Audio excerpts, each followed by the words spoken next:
പാണക്കാട് സാദാത്യങ്ങളാണെങ്കിലും മറ്റുള്ള സാദാത്യങ്ങളാണെങ്കിലും ഇൽമ പഠിച്ച ആലിമല്ലാത്ത സാദാത്യങ്ങളെ നമ്മൾ പരിഗണിക്കുകയാണെങ്കിൽ ആ സാദാത്യങ്ങളൊക്കെ ആരാ?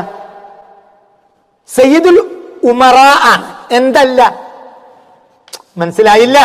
നമ്മൾ ഈ ഇന്നുള്ള പാണക്കാട് സാദാത്യങ്ങൾ അടക്കമുള്ള സാദാത്യങ്ങളെ നമ്മൾ പരിഗണിച്ചാൽ അവര് ഉലമാ അല്ല, അവരാരാണ്? ഉമറ. അപ്പൊ സയ്യിദുൽ ഉമറ ആണ്. ഉമറാവും ഉലമാവും നോക്കിയാൽ ആരുടേതാണ്? ആരാണ് മുന്നിൽ നടക്കേണ്ടത്? ഉലമാ. അൽ ഉലമാഉ വൽ ഉമറാ. അൽ ഉലമാഉ വറസത്തുൽ അംബിയാ. അപ്പൊ ആലിമീങ്ങൾ പറഞ്ഞതിനനുസരിച്ച് നിൽക്കാനേ സാദിഖലി തങ്ങൾക്കും പറ്റൂ. കാരണം അദ്ദേഹം ആലിമല്ല. പിന്നെ ആരാണ്? ഉമറാക്കളിൽ സയ്യിദാണ്, ഉലമാക്കളിൽ സയ്യിദല്ല.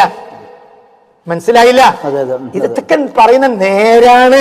അത് അദ്ദേഹം ഇകഴ്ത്താൻ വേണ്ടി പറയല്ല.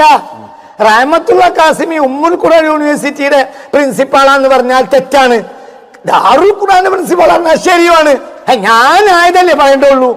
സാദിഖലി ശിഹാബ് തങ്ങളടക്കമുള്ള മഹാന്മാർ, അദ്ദേഹം മഹാനാണ്, അദ്ദേഹം വലിയ മഹാനാണ്. പക്ഷെ അദ്ദേഹം ഉലമായിൽപ്പെട്ട ആളല്ല. ആരാണ്?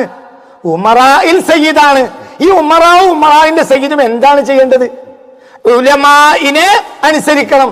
ഇത് പറയാൻ ഇവിടുത്തെ ഷജറകൾക്കും അന്തമില്ല. ഇത് പറയേണ്ട ഇവിടുത്തെ ഷജറയുടെ